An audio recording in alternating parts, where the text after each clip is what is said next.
ഇന്നലെ രാത്രി ഹസ്ബൻഡ് നട്ടർ ഫിഷാണ് വാങ്ങിക്കൊണ്ട് വന്നത്. അപ്പോൾ അത് കട്ട് ചെയ്തിട്ട് കിട്ടിയിട്ടുണ്ടായിരുന്നു. അപ്പോൾ അത് വേഗം ക്ലീൻ ചെയ്ത് ഞാൻ കുറച്ച് മുളക് പൊടി, മഞ്ഞൾപ്പൊടി, ഉപ്പ്, ഗരം മസാലപ്പൊടി, പിന്നെ കുറച്ച് സാമ്പാർ പൊടി, ഒരു വെറൈറ്റിക്ക് വേണ്ടി ഇട്ട് നോക്കിയത് അങ്ങനെ ഉണ്ടെന്ന് അറിയാനായിട്ട്.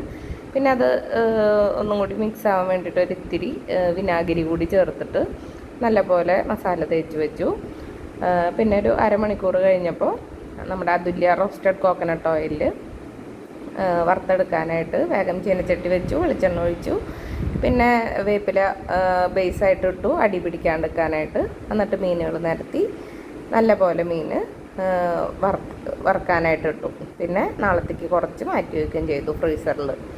എന്നിട്ട് മീനുകളൊക്കെ പാകമായി തിരിച്ച് മറിച്ചൊക്കെ ഇട്ട് ഒന്ന് വേവിച്ചു. ഇതിൽ ഇങ്ങനെ വേപ്പിലകൾ ഇട്ടിട്ട് വറക്കണത് അടിയിൽ പിടിക്കാണ്ടിരിക്കാനും പിന്നെ ഇതിന് നല്ലൊരു ഫ്ലേവർ കിട്ടാനും നല്ലതായതുകൊണ്ട് അങ്ങനെ ചെയ്യുന്നതാണ്. പിന്നെ ഉച്ചയ്ക്ക് വെച്ച മാമ്പഴപ്പുളിശ്ശേരിയും ഉരുളക്കിഴങ്ങ് ഉപ്പേരിയും പിന്നെ ഈ മീൻ വറുത്തത് എൻ്റെ കുറവ് ഉച്ചയ്ക്ക് ഉണ്ടായിരുന്നു. അത് ഞങ്ങൾ ഡിന്നറിൽ ആ കുറവ് അങ്ങോട്ട് നികത്തി. Okay, thank you.